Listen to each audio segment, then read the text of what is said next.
News India 24। कोई गलत नहीं कर सकता है और जिसको अपनी प्रॉपर्टी जब्त करवानी हो वह गलत करेगा। मुख्यमंत्री योगी आदित्यनाथ एक सभा को संबोधित कर रहे थे, जहां पर बोलते हुए उन्होंने प्रदेश के पूर्व मुख्यमंत्री रहे अखिलेश यादव पर इशारों में निशाना साधा और देखिए उनके कैसे कारनामों को खोल डाला। साथ ही भ्रष्टाचारी और बदमाशों को खुली चुनौती दे डाली कि प्रदेश में गुंडागर्दी और बदमाशी नहीं चलने वाली। आप भी सुनिए सीएम योगी का दमदार भाषण। आप में से किसी ने भी इस पूरी प्रक्रिया में कहीं भी किसी भी स्तर पर किसी को भी किसी से सिफारिश कराने की आवश्यकता नहीं पड़ी होगी। कहीं पे लगता है कि इसके कारण प्रदेश के युवाओं के साथ न्याय नहीं हो रहा है, इससे पहले कि अन्याय करने वाला अपने कृत्यों में सफल हो, सरकार की तलवार वहां पर पहले लटकती हुई ऐसे अपचारी के खिलाफ प्रभावी ढंग से कार्रवाई भी करती है। 4.5 वर्ष पहले प्रदेश के अंदर स्वच्छता और ईमानदारी का अभाव था। कोई कार्य ईमानदारी से नहीं हो पाता था। कहीं क्षेत्र, कहीं भाई भतीजावाद, कहीं जातिवाद, कहीं पर कोई अन्यवाद हावी होकर के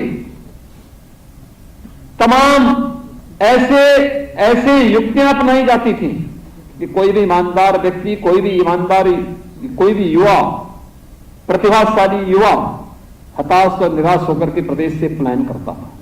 जो पहले के कुछ ऐसे लोग थे जिन्होंने हर नियुक्ति निकलने पर उनकी अपनी प्रक्रिया प्रारंभ हो जाती थी, उनको परेशानी जरूर हुई। उनके वसूली के अड्डे बंद हो गए, उनके अड्डे वसूली के बंद हो गए।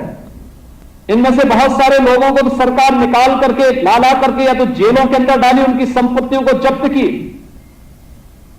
ऐसे अनैतिक कृत्यों में लिप्त लोगों के लगभग 1500 करोड़ रुपए के अधिक की संपत्ति अब तक हम लोग जब्त भी करवा चुके हैं। तो स्वाभाविक रूप से कहां चुप बैठने वाले हैं।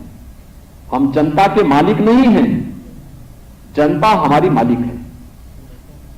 जनता जब टैक्स देती है और वही फिर हमें वेतन और भत्तों के रूप में न केवल सर्विस काल में बल्कि सर्विस काल के बाद भी वही राशि हमारे लिए उपयोगी हो पाती है, तो फिर हमारा दायित्व है कि अपने उन मालिकों के साथ हम लोग उसी प्रकार की ईमानदारी भी बरतें। उनके साथ कहीं अन्याय नहीं होना चाहिए, कोई दुर्व्यवहार नहीं होना चाहिए, कोई भी ऐसा कार्य नहीं होना चाहिए जो हम लोगों की आत्मा को कचोटे। उनके साथ कोई भी इस प्रकार का कार्य न हो जिससे एक निर्दोष व्यक्ति अनावश्यक रूप से किसी शासकीय प्रताड़ना का शिकार बनकर के फिर व्यवस्था को कोसे। ये बहकाने वाले लोग वही हैं जिन्होंने प्रदेश के युवाओं को, जिनको आज सरकारी नौकरी के पत्र हाथों हाथ मिल रहे हैं, नहीं तो ये पत्र मिलने में इनको कितने परेशानी होती थी।